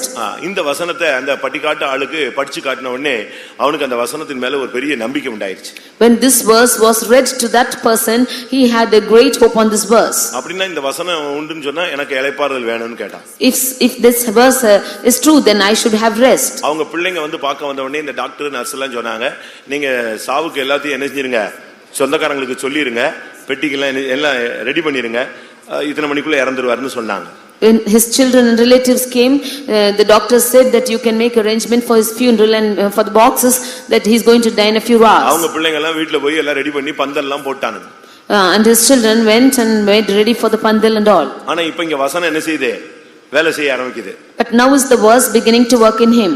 இவனா இயேசுவை தேட ஆரம்பிக்கிறான். He is working, in him is working the verse. இவனுக்குள்ள அந்த வேலை செய்து இவனா இப்ப தேவனை தேட ஆரம்பிக்கிறான். In him the word started to work and he is starting to seek God. இப்ப ஆண்டவரும் இந்த வசனமும் இவனோட வாழ்க்கையோட என்ன செய்ய ஆரம்பிச்சிருச்சு, செயல்பட போராட ஆரம்பிக்கிறார். Now God and the verse is totally striving with him. கொஞ்ச நேரத்துல ஆண்டவருடைய வல்லமை அந்த சரீரத்துல அவன் உணர்கிறான். After some time he began to feel the power of God. இப்ப அந்த வலி இல்ல. Now he has no pain. அந்த வேதனை இல்ல. He in the midst of his pain. இப்ப கொஞ்சம் கொஞ்சமா அந்த விடுதலையை உணர ஆரம்பிக்கிறார். He began to see the deliverance in himself. இப்பொழுது ஒரு பூரண விடுதலையை அந்த படுக்கையிலேயே அவன் உணர ஆரம்பித்தான். In that sick bed he started to see the perfect deliverance. இப்ப அடுத்த பயம் வந்துருச்சு. Now the next fear came. இப்போ இந்த டாக்டர்ஸா பார்த்து என்னத்தையா மருந்து கொடுத்து கொன்றுவானுங்களோன்னு ஒரு பயம் வந்துருச்சு. He feared lest the doctors will give him some medicine and make him to die. நம்ம கத்துறதுனால நம்ம கூப்பிடுறதுனால ஏதாவது பண்ணிடுவாங்களோன்னு இவனுக்கு பயம் வந்துருச்சு. Because he is shouting and crying out, he feared that the doctors will kill him. அந்த டிராக்ட் மட்டும் கையில இருக்கு. He had the tract in his hand. பையங்க இல்ல, எல்லாரும் போய்ட்டான் பெட்டி ரெடி பண்ணதுக்கு. His sons also went to make ready for the box. இப்போ என்ன பண்றது? Now what to do? இப்போ ஆண்டவர்ட்ட பேசினா ஆண்டவர் இவன்ட்ட பேசுறாரு, வசனம் மறுபடி பேசி இப்போ பூரண சுகம் கிடைச்சிருச்சு. Now he is speaking to God and God is speaking to him and the verse is speaking to him and he had perfect deliverance. இப்போ காலையில வந்து செக் பண்ணா வியாதி இருக்காது. எப்படி நம்ம செத்து போயிரோம்னு சொன்னவன் எப்படி உயிரோட வந்துட்டான்னு சொல்லி இவங்க ஏதாவது பண்ணிடுவாங்க, உனக்கு அடுத்த செக்கப் இருக்கு அது இதுன்னு சொல்லிடுவாங்கன்னு சொல்லிட்டு அப்படியே எந்திரிச்சு ஜீவிச்சு விட்டு நைட்டோ வெளியே வந்தான். In the morning when the doctors come to check him, if they find him living, then they will kill him with some medicine. Thinking so, then he got out of the GH himself. கையில காசு கிடையாது. He had no money in his hand. வெளிய வந்து ஒரு ஆள்கிட்ட பிச்சை எடுத்த மாதிரி கொஞ்சம் காசு வாங்குனா. He went to beg from outside to a man. நான் ஊருக்கு போணும்னு சொன்னா அவங்க ஏதோ கொஞ்சம் காசு கொடுத்தாங்க. He wanted to go to his native place and they gave him some money. அதிகாலையில தான் சொந்த ஊராகிய உசிலம்பட்டிக்கு போய் சேர்ந்துட்டான். Early in the morning he went and landed in Usilampati's own town. ஊருக்கு போய் சேர்ந்தா அங்க எல்லாம் என்ன பண்ணிட்டு இருக்காங்க, பந்தல் போட்டுட்டு இருக்காங்க. When he went to his place, he found them putting the pandal. கடைசில பார்த்தா இவர் உயிரோட அந்த இடத்துல போய் நின்னார். Finally he went alive to that place. ஒரு கன்வென்ஷன்ல இப்படி சாட்சி சொல்றான் அந்த ஆள். In one convention a person testified like this. Touch பண்ணது என்னது? What touched him? எந்த பாஸ்டரும் ஜெபிக்கல. No pastor prayed for him. பெரிய பிரசித்தி பெற்றவங்க எல்லாம் கை வைக்கல. No great admonishing people came and touched their hand, kept their hands. எந்த சபையாரும் போய் அவனுக்காக என்ன செய்யல, பிரேயர் பண்ணல. No people of the church went to pray for him. இந்த வருத்தப்பட்டு பாருங்க, இந்த வசனம் என்ன செய்யுது, தன்னுடைய வேலையை செய்ய ஆரம்பிக்குது. The verse which is sent here is working for him. ஆனா அப்படினால இந்த வசனம் உன்னை தாங்கும். Therefore this verse will hold you. நீ தடுமாற நேரத்துல கர்த்தருடைய வசனத்தை நோக்கி பாத்தீனா அந்த வசனம் உன்னை என்ன செய்யும், தாங்க ஆரம்பிச்சிரும். At the time when you are staggering, if you look unto this verse will uphold you. நம்முடைய கண்களுக்கு இந்த தாங்கும் சக்தி தெரியாது, ஆனால் நாம் தாங்கி ஏந்தி சுமக்கப்பட்டு வருகிறோம். With our eyes we cannot see this holding power of this word, but we have been held and we have been carried by this verse. நான்லாம் சில தீர்க்கதரிசனங்களால தான் நான் தேற்றப்பட்டிருக்கிறேன். I have been comforted by many prophecies alone. ஊழியங்கள்ல சில பிரச்சனையான நேரத்துல சில வார்த்தைகள் கிடைக்கும், சில தீர்க்கதரிசனங்கள் அதுதான் நம்மள ஸ்டாண்ட் பண்ண வைக்கும். சில அந்த வசனம் அந்த வார்த்தை ஒரு மனிதனை அப்படியே நிப்பாட்டி வச்சிரும். At the times of great difficulties of my ministries, the word of God made me to stand like that. இத்தனை வருஷம் ஆச்சு, உங்களுக்கு இந்த வசனத்தினுடைய அந்த அனுபவங்கள் இருக்கா? Have you the power of this word in your life? கர்த்தருடைய வார்த்தை உங்களோடு பேசுகிறதா, உங்களை தாங்குகிறதா? Is the word of God speaking to you, it is upholding you? ஆண்டவருடைய வார்த்தை கிடைச்சிருச்சுன்னு சொன்னா அதை நீங்க பிடிச்சிட்டீங்கன்னா நீங்க உங்களுக்கு அதிர்ஷ்டக்காரங்க மாதிரி தான். If you receive the word of God, if you hold on to it, you are lucky people. இந்த வசனம் வந்துருச்சுன்னு சொன்னா நீ விழவே மாட்டாய். If you get this verse, you will never fall. ஆண்டவருடைய வசனம் உன்னுடைய வாழ்க்கையில இடைபட ஆரம்பிச்சிருச்சுன்னா நீ உனக்கு விழுகையே கிடையாது. ஏனென்றா நீ விழுந்தாலும் எங்க தான் விழுவ, அவருடைய கையில தான் விழுந்துகிட்டே இருக்க. If this word of God comes and touches you, and if you hold on to this word, then you will have no fall, because even if you fall, you are in his hands. விழுந்தாலும் எங்கதான் விழுந்துகிட்டே இருப்ப? Even அந்த தாங்கும் கரத்துல தான் நீ விழுகிற. திருப்பி உன்னை ஸ்டாண்ட் பண்ணி விடுறாரு. திருப்பி நீ தடுமாறினாலும் எங்கதான் விழுவ? கர்த்தருடைய கையில தான். ஏனென்றால் அவர் தான் உன்னை தாங்கிக் கொண்டே வருகிறார். Even if you fall, then you will be falling in his hands again. He will make you to stand, because you are falling in his hands and he is holding you. அப்படினால இந்த வசனம் உன்னை தாங்கக்கூடியது, அது உன்னை நிலைநிறுத்தக்கூடியது. This word is therefore able to uphold you and make you established in him. 119 சங்கீதம் 105 வசனத்தை பார்க்கும் பொழுது 119 Psalm 105th verse when you read, இந்த வசனம் கால்களுக்கு தீபமாக இருக்கிறது, உன் பாதைக்கு அது வெளிச்சமாக இருக்கிறது. this verse is a lamp unto the feet and the light unto the path. இது உன்னுடைய உன்னுடைய வாழ்க்கையில் உள்ள இருளை அது மாற்றுகிறது. This word changes life, light into darkness into light. 119 சங்கீதம் 105 வசனம். 119 Psalm 105th verse. உம்முடைய வசனம் என் கால்களுக்கு தீபமும் என் பாதைக்கு வெளிச்சமுமாய் இருக்கிறது. கர்த்தருடைய பரிசுத்த நாமத்துக்கு மகிமை உண்டாவதாக. Glory be to the holy name of God. இருள் சூழ்ந்த நேரங்களிலே இதுதான் நமக்கு வெளிச்சத்தை கொடுக்கிறது. At the times of darkness, this is a word which gives us light.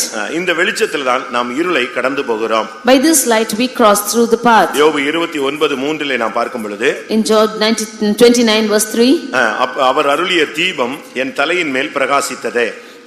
his candle shined upon my head. அவர் அருளின வெளிச்சத்தினால் நான் இருளை கடந்து போனேன். And by his light I walked through darkness. அந்த வெளிச்சம் என்ன?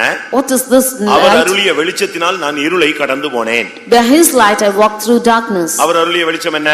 What is the light given to him? அவர் அருளிய வசனம்.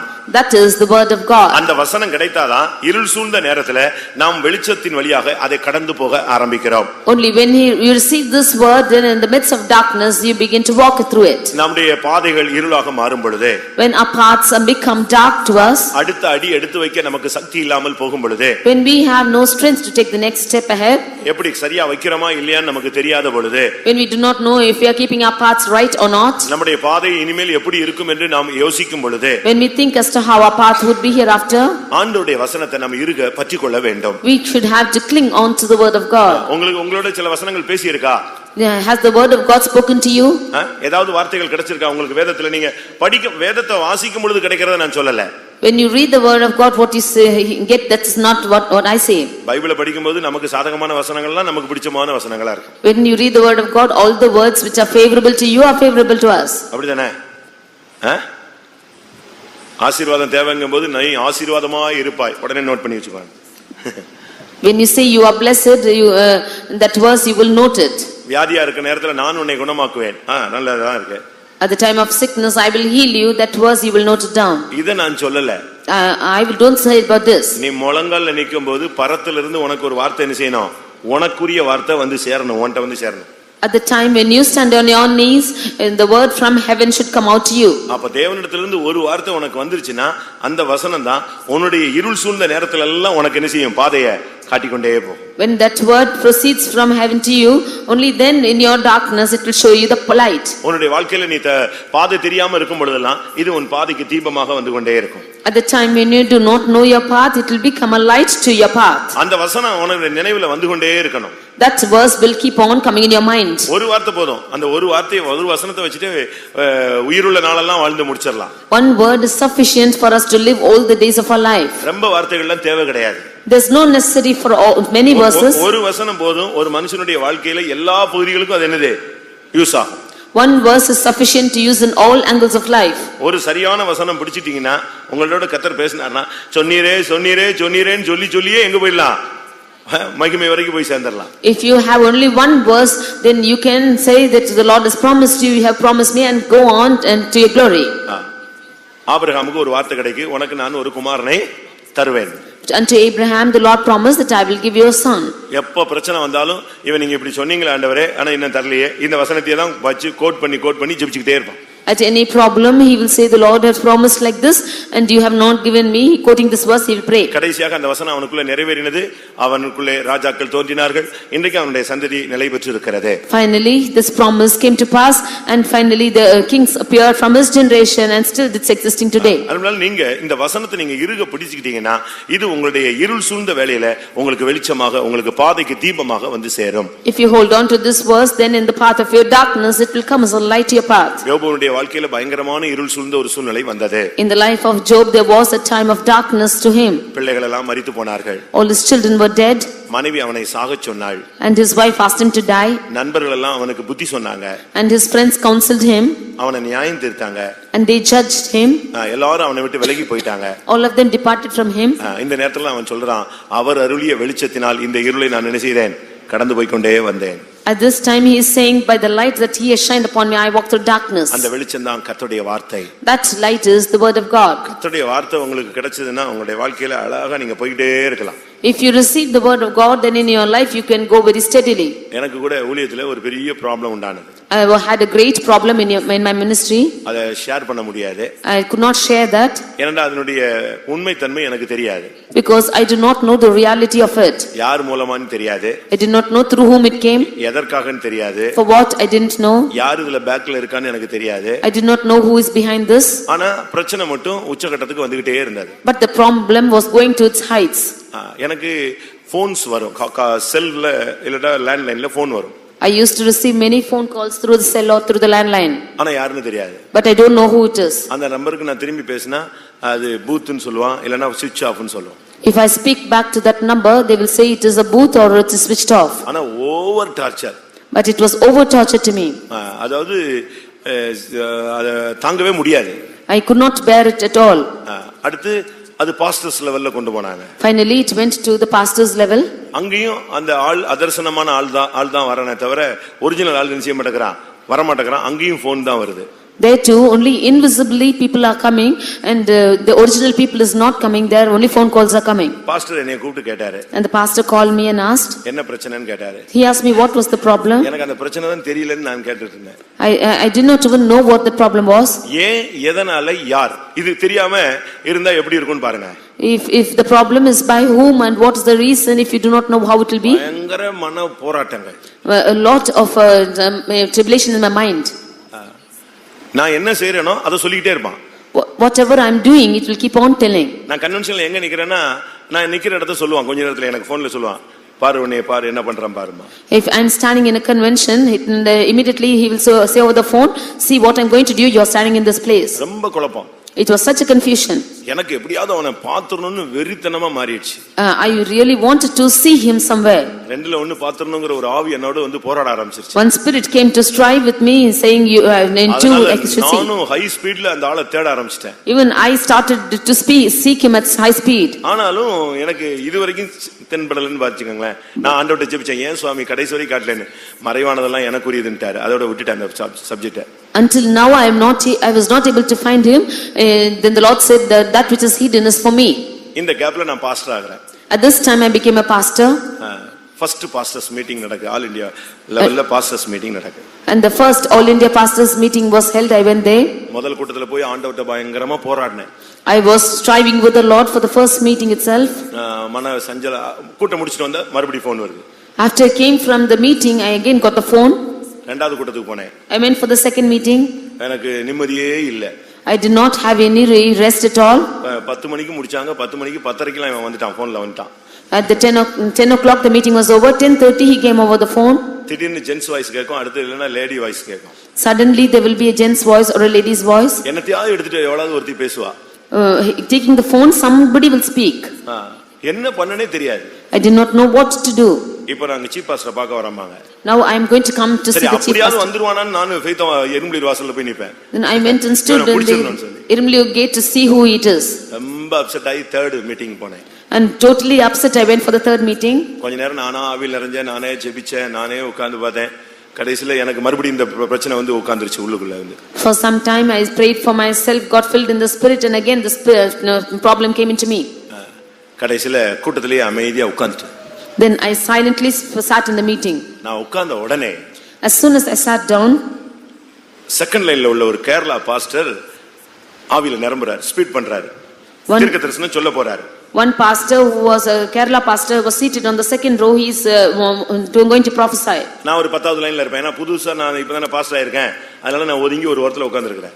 I was newly appointed a pastor and therefore I was sitting on the 10th line on the side. நான் உட்கார்ந்து அமைதியா உட்கார்ந்து அடுத்த செகண்ட் அவர் ஃப்ரண்ட் லைன்ல இருந்து அவர் தீர்க்கதரிசனத்தை ஆவியில் நிரம்பி ஸ்பீடா தொடங்க போறார். As soon as I kept silent, he began to prophesy in a great high speed. அவர் தீர்க்கதரிசனம் சொல்ல போறாரு. அவர் தொடங்கின உடனே ஏன்டா என்னிடத்துல ஆண்டவர் சொன்னாரு, இப்ப நான் உன்கிட்ட பேச போறேன்னு சொன்னாரு. When he began to prophesy, the Lord said, now I am going to speak to you. இந்த தீர்க்கதரிசனம் வருதே, நான் உனக்காக தான் இப்ப பேச போறேன், நீ உட்கார்ந்துட்டு இல்லையா, நான் இப்ப பேசுறேன்னு சொன்னாரு. The Lord said, you are now seated, now this prophecy is coming, I am speaking to you. N mind ஃபுல்லா அந்த தீர்க்கதரிசனத்துல போயிடுச்சு. And that prophecy went into my mind. அவர் மலையாளத்துல ஒரு அடி அடிச்சாரு பாருங்க.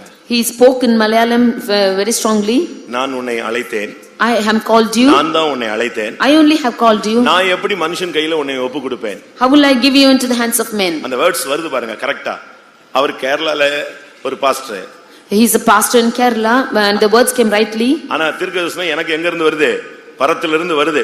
நான் உன்னை விழிச்சவனல்லோ ஸ்டார்ட் ஆகுது அது. அதனுடைய மலையாளத்துல அது ஸ்பீடா வருது அது. And the words proceeded like this, I have called you. நான் உன்னை மனுஷன் கையில விடவே மாட்டேன், நான் ஒப்பு கொடுக்கவே மாட்டேன், நீ ஏன் யோசிக்கிறேன்னு சொன்னாங்க. I will never allow you to hand over into the hands of men. Why are you worried about this? ஒரு ரெண்டு மூணு வார்த்தை சொல்லிட்டு தீர்க்கதரிசனம் நின்னுச்சு. Saying 2 or 3 words, this prophecy was stopped. எனக்கு அந்த வார்த்தை சொன்ன உடனே ஒரு 10 நிமிஷம் நான் அழுதேன். I cried for 10 minutes when this words came to me. கூட்டம் முடிஞ்சு வந்தேன், போனும் கிடையாது, அப்படி போன் பேசினாலும் தோத்து போன மாதிரியே போன் வந்துச்சு. அப்படி அந்த ப்ராப்ளம் இது வரைக்கும் என்ன இல்ல போயிடுச்சு. After the meeting, that phone was not there. Even if the phone should come, that person, a defeated man, spoke to me and it just went off. வார்த்தையில என்ன உண்டு? ஜீவன் உண்டு. அது இருள்ல உனக்கு வெளிச்சத்தை கொண்டு வந்து நிப்பாட்டிடும். There is life in the word of God and it brings light in the darkness. சங்கீதம் 119ல 130ஆம் வசனத்தை பார்க்கும் பொழுது, In 119 Psalm 130th verse, when we see, உம்முடைய வசனத்தின் பிரசித்தம் வெளிச்சம் தந்து பேதைகளை உணர்வுள்ளவர்களாக்கும். வசனம் ஒரு பேதையை ஒண்ணுமே தெரியாதவன கூட உணர்வு உள்ளவனாக ஆசீர்வதிக்கப்பட்டவனாக மாற்றிவிடும்.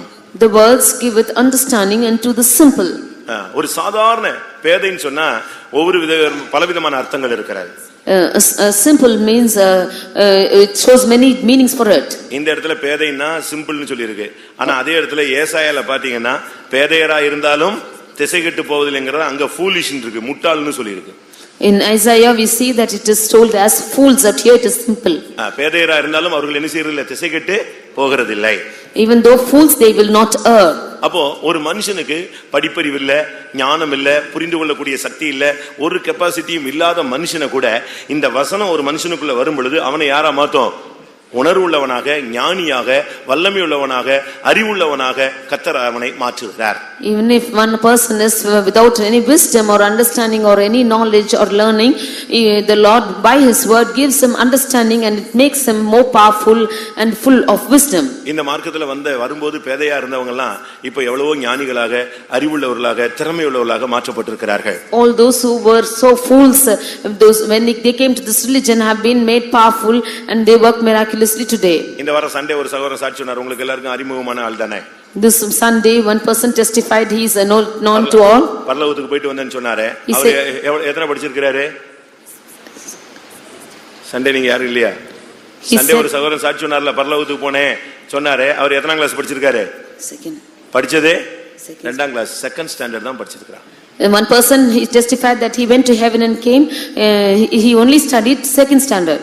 ஆனா இந்த வசனம் அவனுடைய வாழ்க்கையில இன்னைக்கு யாரா மாத்தி இருக்கவனே ஞானியாக மாற்றி இருக்கிறார். But the word of God has made him a wise person. அதனால நீங்க படிப்பறிவு இல்லைன்னு சொல்லக்கூடாது, புரிஞ்சுக்கலன்னு இல்ல. வசனத்துக்கு நீ இடம் கொடுத்தீனா வாழ்க்கையவே அது என்ன செய்யும்? புரட்டி போட ஆரம்பிக்கும். Therefore you should not say that you have no knowledge or wisdom. If you give room for this word, it will change your lifestyle. நமக்கு ஒண்ணுமே தெரியாது, ஆனா நம்ம பேதைகளா இருந்தாலும் நீங்க வசனத்துக்கு ஒப்பு கொடுத்தீங்கன்னா இந்த பேதையரை கூட திசைகெட்டு போகாதபடி கரெக்டான இடத்துல கொண்டு போய் சேர்ப்பது எதுதான்? இந்த வசனம் தான். Although you be a fool, or even if you give room for this word, it will make you wise and make you go to the shore. ஒரு ஒண்ணுமில்லாத மனுஷன், படிப்பறிவு இல்லாத மனுஷன், பேதுரு எல்லாம் என்ன படிச்சாரு? What did Saint Peter learn? பேதுரு பத்தி பைபிள் என்ன சொல்லி இருக்கு? What is கல்லாதவன். His qualification is unlearned. இயேசு பத்தி என்ன சொல்லி இருக்கு? What is spoke about Jesus? இவர் கல்லாதவர். He is an unlearned person. ஆனா ஏசாயா தீர்க்கதரிசன வசனத்தை எவ்வளவு அருமையா போதிச்சார் தெரியுமா? But you know how that he spoke about the book of Isaiah? Pentecost நாள்ல பேதுரு பிரசங்கம் பண்ணாரு. ஒரே பிரசங்கம் தான், ஷார்ட் அண்ட் ஸ்வீட்டா ஒரு மெசேஜ் கொடுத்தாரு. உடனே எத்தனாயிரம் பேர் ரட்சிக்கப்படுறாங்க பாத்தீங்களா?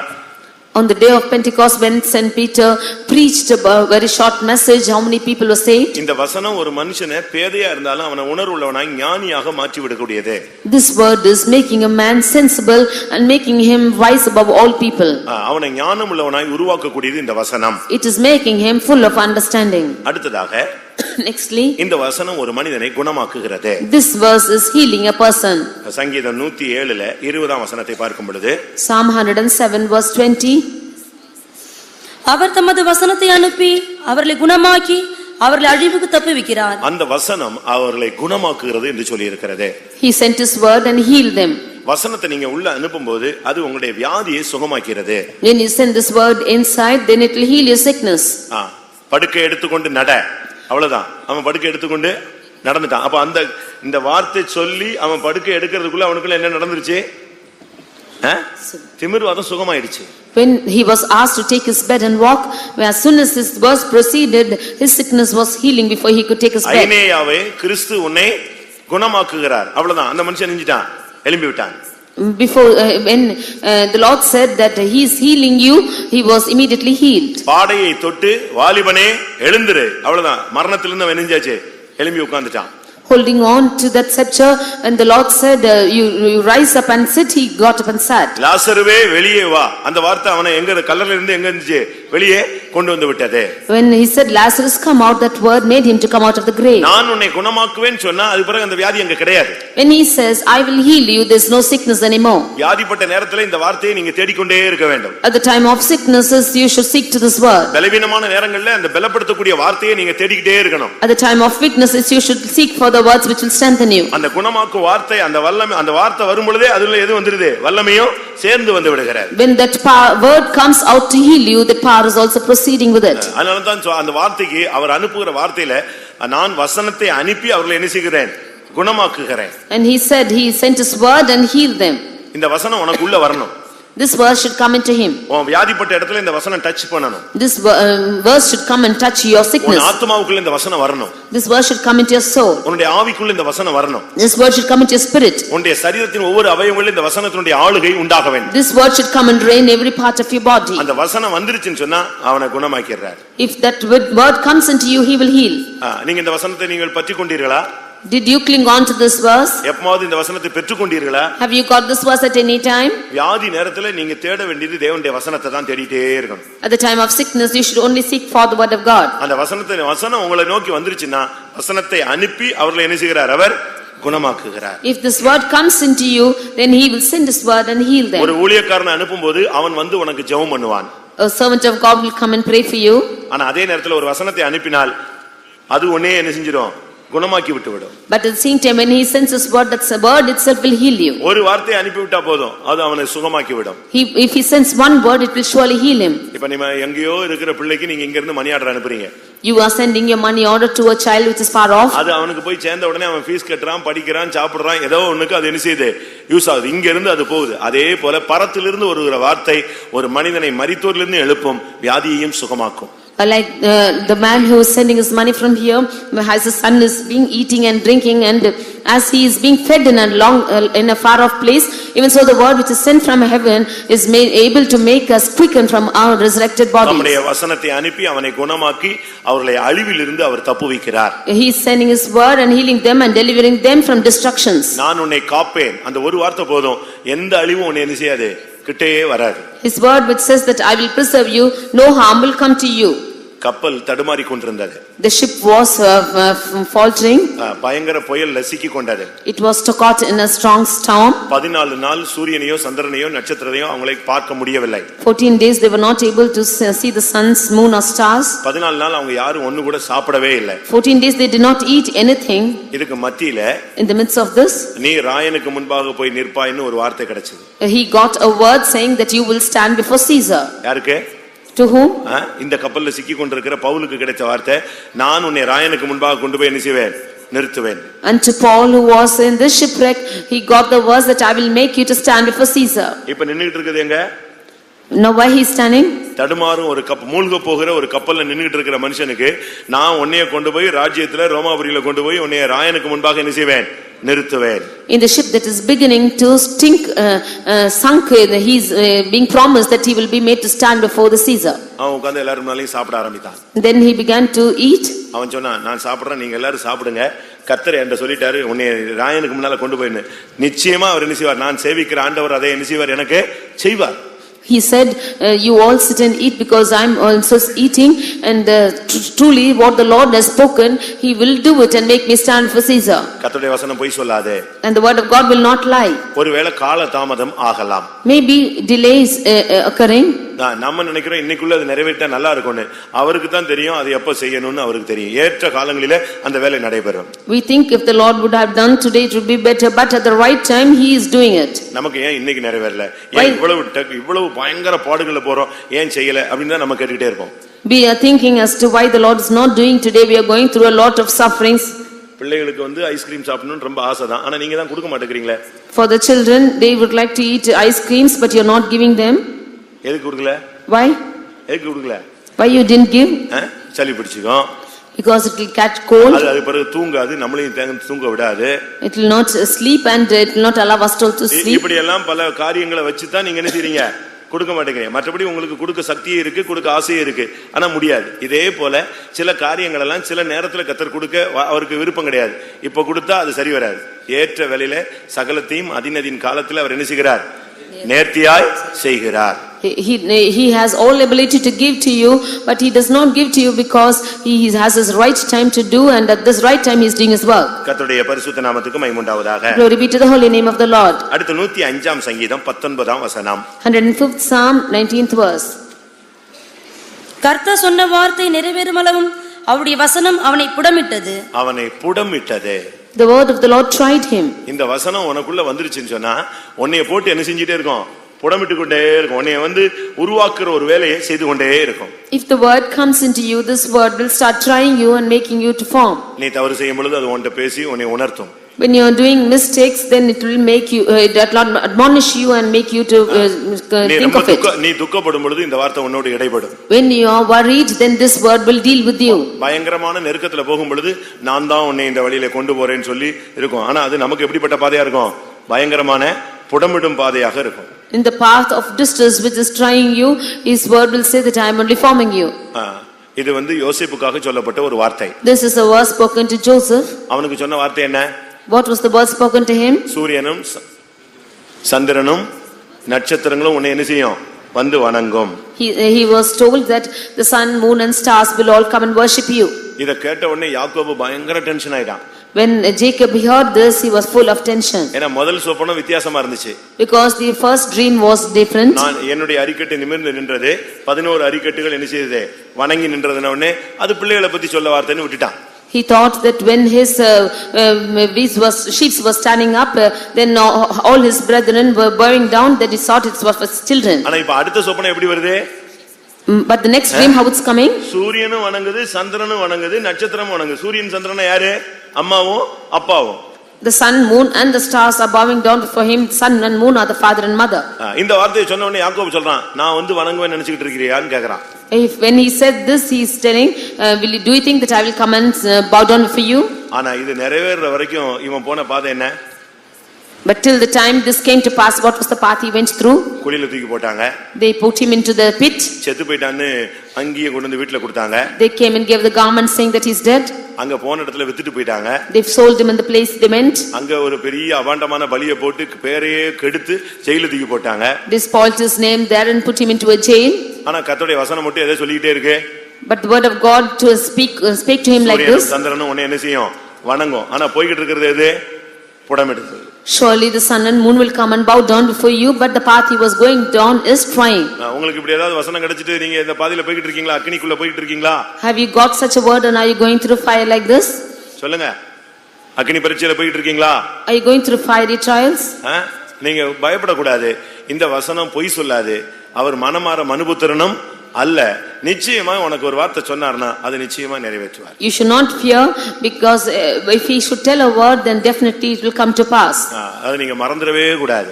You should never forget it. தூத்துக்குடியில ஒரு அம்மாவுக்கு ஒரு பையன் பிறந்தான். For a woman in Tuticorin, he was the child was born. அவன் பிறக்கும்போது ஆண்டவரே இவன் எப்படி இருப்பான்னு அவங்க ஜெபிச்சாங்க. At that time of his birth, he asked him how he will be. ராஜாக்களை கணக்கு கேட்கிறவனாக நான் இவனை வைப்பேன்னு சொன்னார்.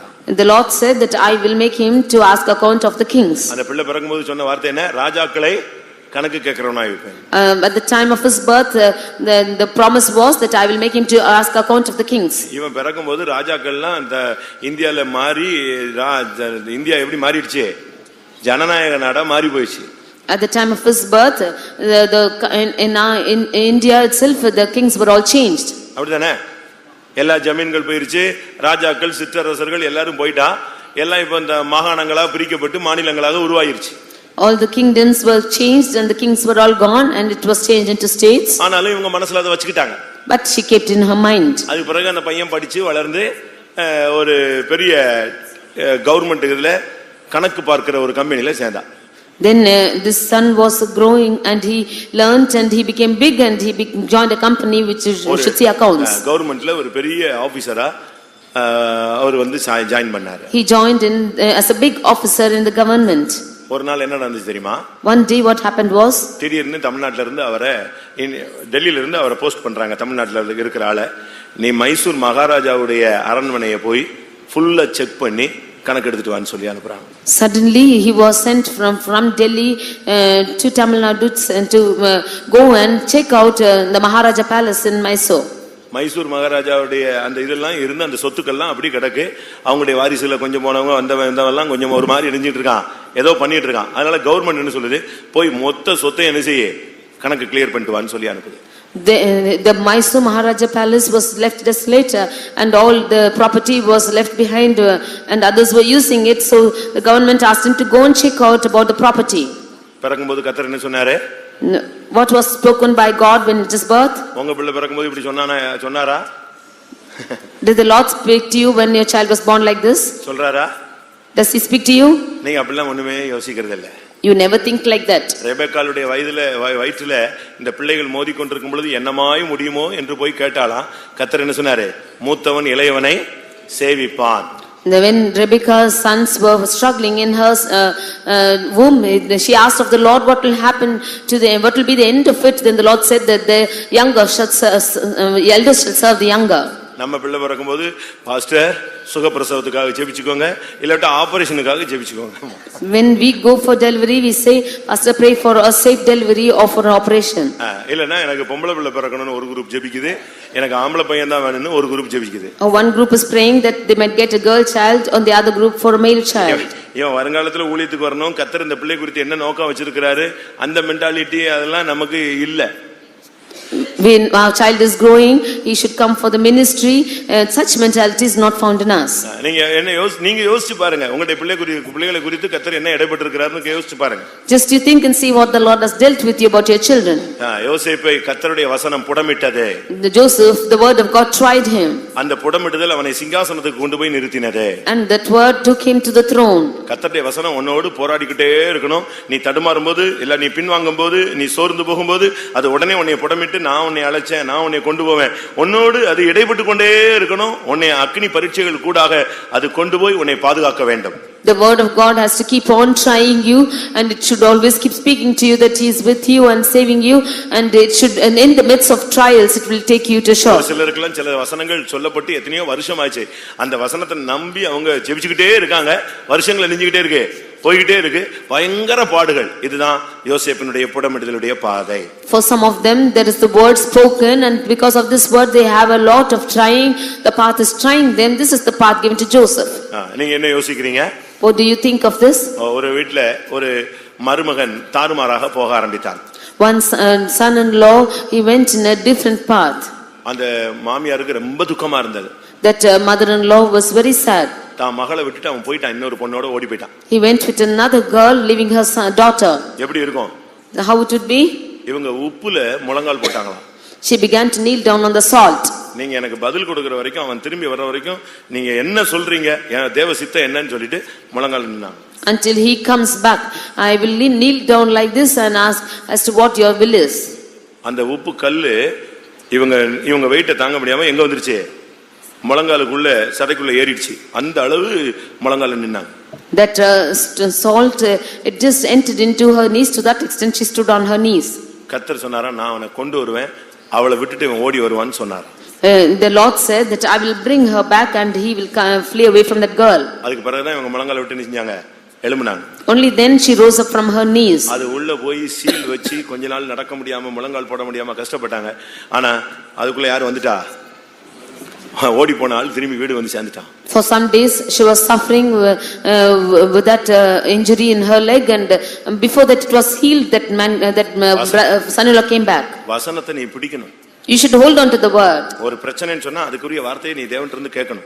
If there's a problem, then you should ask the word from the Lord. சும்மா போயிட்டு சோத்திரம் ஆண்டவரே எனக்கு ரொம்ப கஷ்டமா இருக்குன்னு ஒரு காம நேரம் அழுதுட்டு என்ன ஆத்துமாவை போட்டு போனேன்னா ஒண்ணும் நடக்காது. ஏன்னா அது உனக்கு ரிசல்ட்டே வரல. கர்த்தரத்துல இருந்து ஒரு வார்த்தை வந்தாதான் உனக்கு மீட்பு.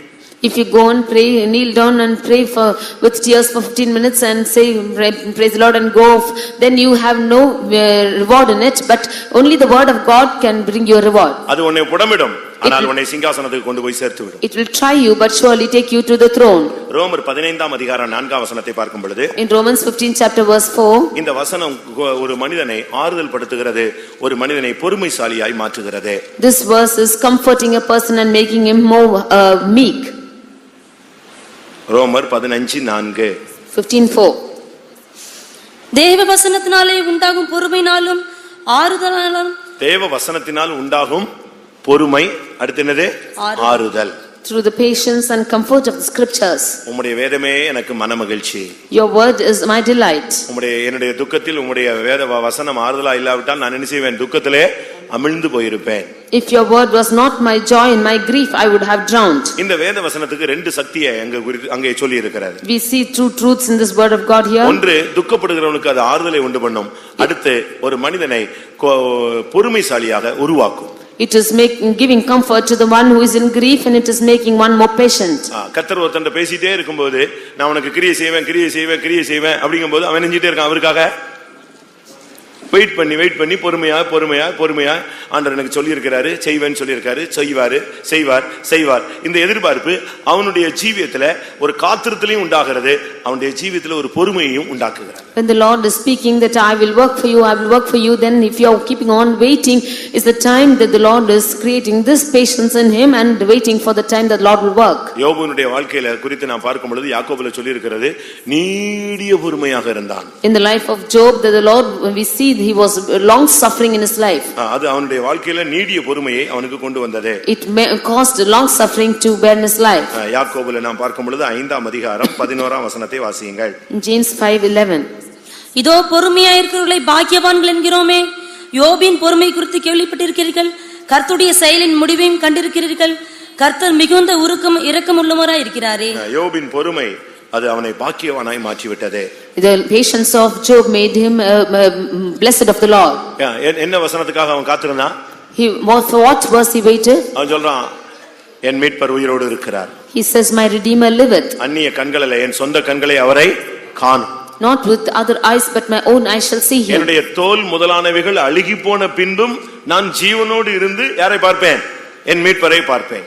Although my skill will all perish, I will in my life see my Redeemer. ஆபிரகாம்கிட்ட கர்த்தர் ஒரு வார்த்தை சொன்னார். The Lord spoke a word to Abraham. ஈசாக்கினிடத்திலே உன்னுடைய சந்ததி விளங்கும் சொல்லிட்டார். In Isaac shall thy seed be. இப்ப அந்த ஈசாக்க கொல்லும்படியாக சொல்லுகிறார்.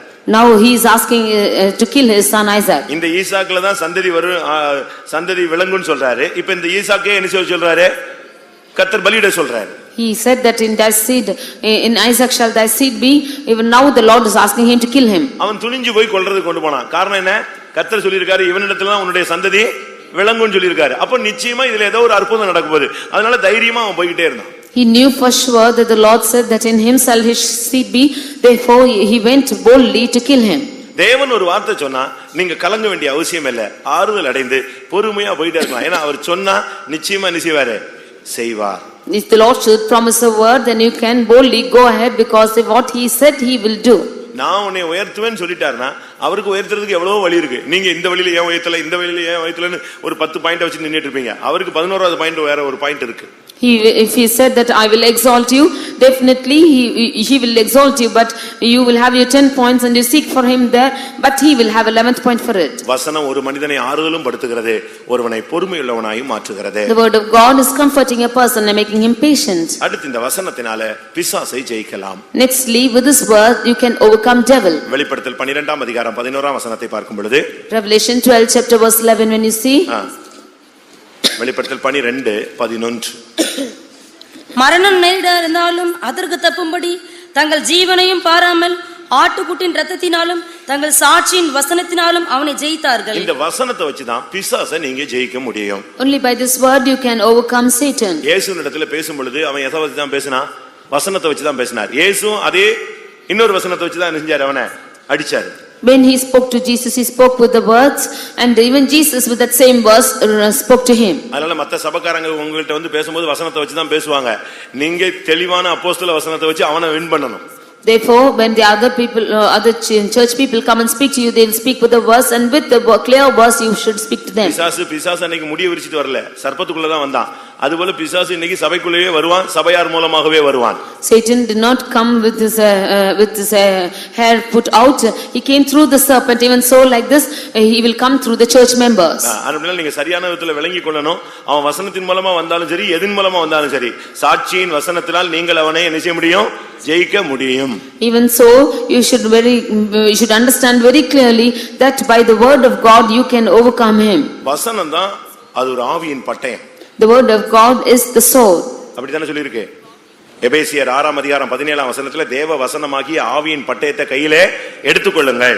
Ephesians 6:16 we see that you should take on the sword which is the word of God. எபேசியர் 6:17ல இந்த வார்த்தை சொல்லப்பட்டிருக்கிறது. In Ephesians 6:17 we read this verse. ஆவியின் பட்டயம், வசனமாகிய ஆவியின் பட்டயத்தை எடுத்துக்கொள்ளுங்கள். அதை வச்சு பிசாசை நீங்க வெட்டி வீழ்த்தலாம்.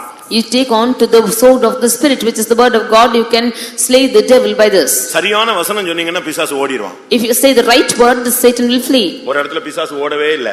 When one place Satan did not go, நான் என்ன பண்ணேன் தெரியுமா? what I did was, இந்த சுவிசேஷத்துல பிசாசை ஜெயிச்சார் பாத்தீங்களா? பிசாசை துரத்தினாரு, அழிச்சாரு, இப்படி வசனமா எடுத்து சும்மா உட்கார்ந்து பேசிட்டே வந்தேன். In the gospel, the places where Jesus cast out demons and devils, I was speaking to him in the word. கடைசில முதலாம் யோவான்ல சொல்லப்பட்டதானே பிசாசின் கிரியைகளை தேவகுமாரன் அழிக்கும்படியாகவே தேவகுமாரன் வெளிப்பட்டார். இந்த வசனம் சொன்ன உடனே எப்ப இந்த வசனமே சொல்லாத தயவுசெய்து நான் போயிடுறேன்னு சொல்லிடுச்சு. In first John, I said that by this word he overcame the Satan and he refused to hear this word itself. நீங்க சரியா வசனத்தை நீங்க யூஸ் பண்ணணும். You should use the word of God rightly. அந்த வசனம் சரியா யூஸ் பண்ணா நீங்க ஒரே அடியில பிசாசை வீழ்த்திடலாம். By this word you can with one hit the devil. நம்ம இன்னைக்கு பிசாசை பார்த்து போ கடைசில தயவு செய்து போங்கறான். Today we are asking the devil to go and we are asking to please go out. அப்படிதானே சொல்றான். சொல்லுங்க. ஒரே பிசாசை 100 நாள் துரத்திட்டே இருக்கும். One Satan we chase 100 times. அப்படிதானே? இயேசுவின் நாமத்துல போ, இயேசுவின் நாமத்துல போ, இயேசுவின் நாமத்துலன்னு சொல்றோம். என்னெல்லாமோ சொல்றோம், அது அங்கதான் இருக்கு. In the name of Jesus we command to go, but it's still there. அப்படிதானே? கடைசில என்ன சொல்றான்? ப்ளீஸ் போய்டு. Finally he is saying please God. அவனுடைய பாலிசி எப்படி தெரியுமா? கெஞ்சினா என்ன செய்வான்? மிஞ்சுவான். மிஞ்சினா கெஞ்சுவான். நீ எதிர்த்து நில்லு, அவன் என்ன செய்வான்? ஓட ஆரம்பிப்பான். Unless you resist him, if you ask him to, if you plead him, then he will overcome you. If you resist him, he will flee. கேரளால ஒரு பிசாசு பிடித்த ஒரு பாங்கன எல்லாரும் ஜெபிச்சு பார்த்தாங்க, அந்த பிசாசு போகல. For in Kerala they all prayed for deliverance of a devil. கடைசில பெரிய பெரிய பாஸ்டர்ஸ் எல்லாம் ஜெபிச்சாங்க, அந்த பிசாசு போகல. All the big pastors prayed and the Satan did not go. கடைசில பாஸ்டர் பால் வந்தாராம். Finally Pastor Paul came. ஒரு கன்வென்ஷனுக்கு. It was a convention. Chief pastor ஜெபிச்சா போயிடுன்னு சொல்லிட்டு அவர்ட்ட கொண்டு வந்து விட்டுருக்காங்க. They brought him to the chief pastor that the devil might go. எல்லாரும் பெரிய பெரிய பாஸ்டர்ஸ் எல்லாம் அந்த பிசாசு பிடிச்ச மகனையும் ஆளையும் பாஸ்டர் பாலையும் பார்த்துட்டே இருக்காங்க, என்ன நடக்க போகுது. All of them were watching as to what Pastor Paul is doing and the person who is got by devil. அவரு நம்மள மாதிரி எல்லாம் கத்தி ஜெபிக்கிற ஆள் கிடையாது. He is not the person who is praying shouting like us. நம்ம தான் அவனை பார்த்து பயத்துல கத்துறோமா, எப்படி கத்துறோமா, பிராக்டீஸ்ல கத்துறோமா, எப்படியே கத்தி போடுறோம். We do not know if we are shouting out by fear, seeing him, or by practice we shout. அவரு அவன் தலையில கை வச்சு இயேசுவின் நாமத்துல போ, உனக்கு கட்டளை எடுக்கிறேன் சொல்லிட்டு விட்டாரு. அடுத்த ஆளுக்கு ஜெபிக்க போயிட்டாரு. In the name of Jesus, I command you to go. He just said and he prayed and went out to pray to the next person. இவங்க நினைச்சாங்க கை வைப்பாரு, பயங்கரமா ஜெபிப்பாரு, இது ஆடும் விழும் அப்படி இப்படின்னு பயங்கர எக்ஸ்பெக்டேஷனோட இவங்க நிக்க, இவர் ரொம்ப சிம்பிளா இயேசுவின் நாமத்துல போகும்படியாய் கட்டளையிடுகிறேன் அப்படின்னு ஜெபிச்சுட்டு அடுத்த ஆளுக்கு ஜெபிச்சுட்டு போயிட்டே இருக்கிறார். They expected him to pray very greatly and that Satan should promise and go, but he very simply prayed and went to the next person. சுத்தி நின்ன ஜனங்களுக்கும் பாஸ்டர்ஸுக்கும் ரொம்ப அப்செட் ஆயிட்டாங்க எல்லாரும். All the people around and the pastors were all fully upset. போச்சு, யாரும் துரத்தல, பெரிய பாஸ்டரும் துரத்த முடியல. They thought that the chief pastor also could not put away the devil. அவர் அத பத்தி கண்டுக்கவே இல்ல, அடுத்த ஆளுக்கு ஜெபிச்சுட்டு போயிட்டே இருக்கார். He did not even bother about it. He prayed and went out. இந்த பிசாசு பிடிச்ச ஆளு இங்க உட்கார்ந்து சொல்றானா, நான் போகல இருக்கேன் அப்படினு சொல்லிச்சான். The person who is possessed by devil says, I have not gone, I am still here. எப்படி இருக்கும், பரியாசமாலாம் இருக்கும்.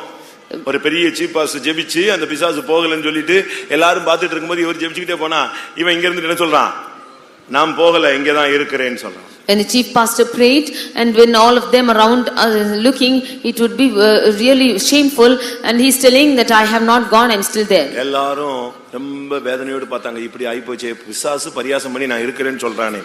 With great pain all of them were seeing because the Satan also was accusing. இவர் எப்படி ஜெபிச்சுக்கிட்டே வந்தாராம். He kept on praying and came.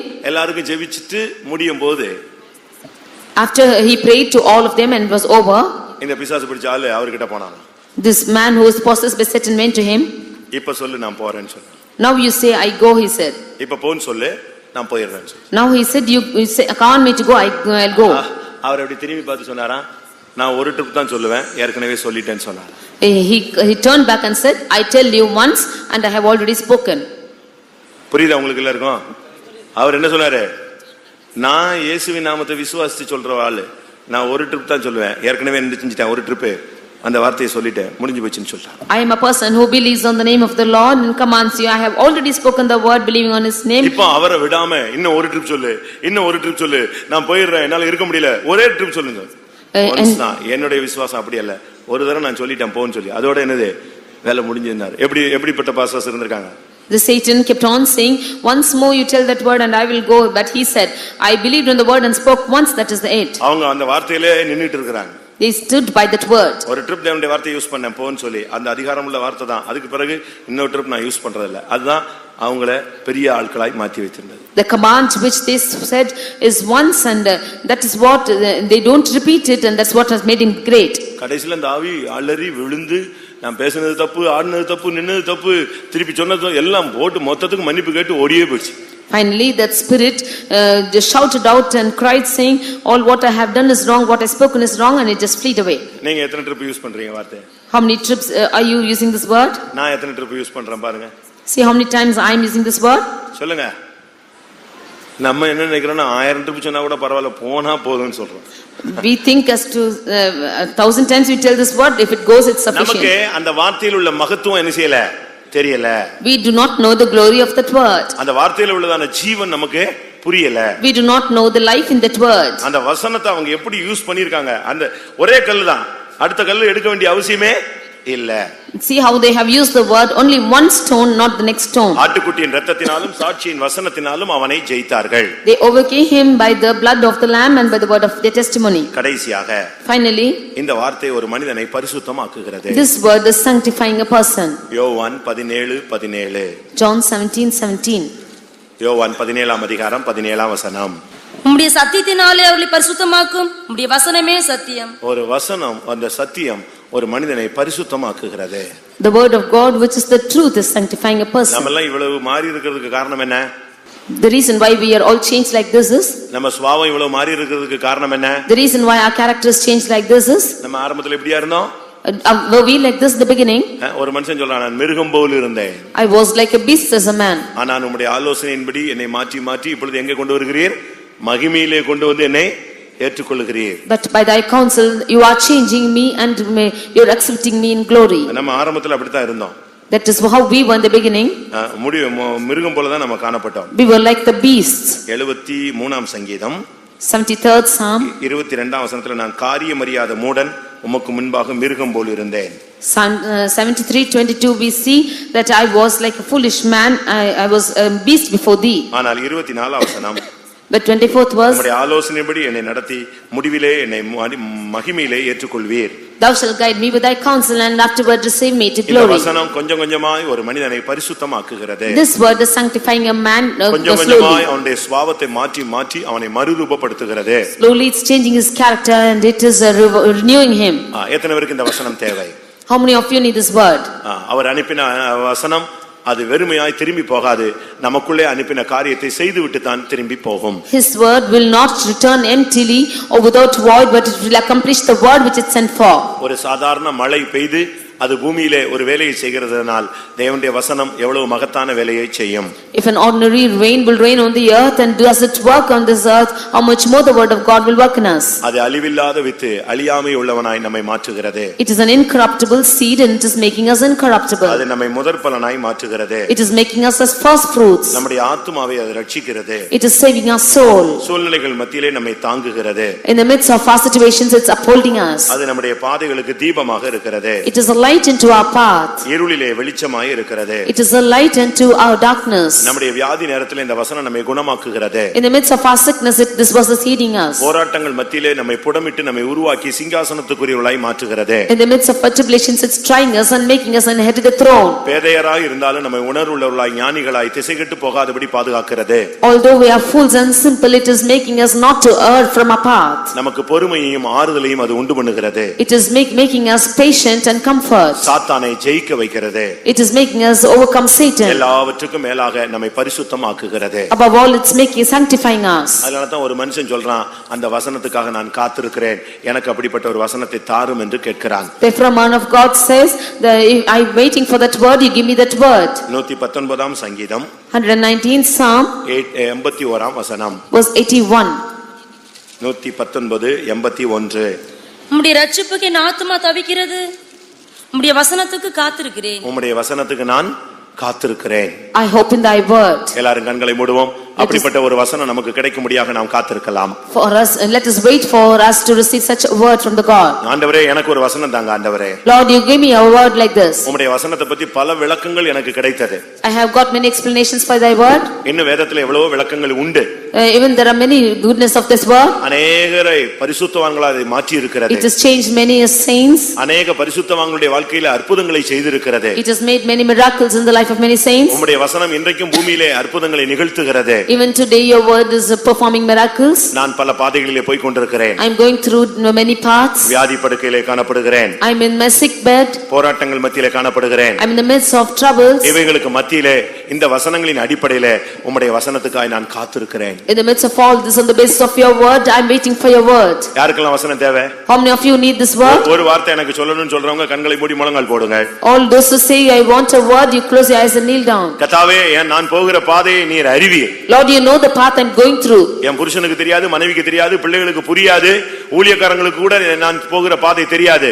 My husband, wife or children or the workers also do not know the path I'm going through. ஆனா நான் போகும் வழியை நீர் அறிவீர். But you know the path I'm going through. அப்படியானால் அதுக்குரிய ஒரு வார்த்தை தாரும் ஆண்டவரே. So give me a word for it. அந்த வார்த்தையை நான் பிடித்துக் கொள்கிறேன். I will hold on to your word. அந்த வார்த்தை என்னை நடத்தட்டும். Let that word lead me. அந்த வார்த்தை என்னை புடமிடட்டும். Let that word try me. அந்த வார்த்தை என்னை உருவாக்கட்டும். Let that word form me. அந்த வார்த்தை என்னை ஜெயிக்க வைக்கட்டும். Let that word make me overcome. அந்த வார்த்தை என்னை பரிசுத்தமாக்கட்டும். Let that word make me holy. அப்படிப்பட்ட எனக்கு என்னுடைய வாழ்க்கைக்குரிய என்னுடைய வருங்காலத்துக்குரிய ஒரு வசனம் எனக்கு தாரும் ஆண்டவரே. You give me one verse for my future or for my days to come. எல்லாரும் வாயை திறந்து கேட்கலாமா?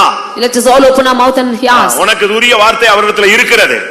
He has the verse which is kept for you. அந்த வார்த்தை இன்றைக்கு இந்த இரவு வேளையில 8:50க்கு உனக்கு கொடுக்கப்படுகிறது. That verse is given to you at this 8:50 at this night. இந்த வசனம் உனக்கு வந்தால் இனிமேல் உன்னுடைய வாழ்க்கையில தோல்வி கிடையாது. If you receive this verse, you will never have failure in your life. இந்த வசனம் கிடைச்ச பிறகு போராட்டங்கள் இருக்கலாம், ஆனால் சிங்காசனம் நிச்சயம் உனக்கு உண்டு. You might have tribulations after this, but you have the throne for sure. இப்பொழுது தோல்விகள் இருக்கலாம், இந்த வசனம் கிடைத்தால் அது உன்னை பரிசுத்தவானாய் மாற்றும். You might have defeated in your path, but this will make you holy. ஆண்டவரே, அப்படிப்பட்ட வசனத்துக்கு நான் காத்திருக்கிறேன். Lord, for such a verse I am waiting.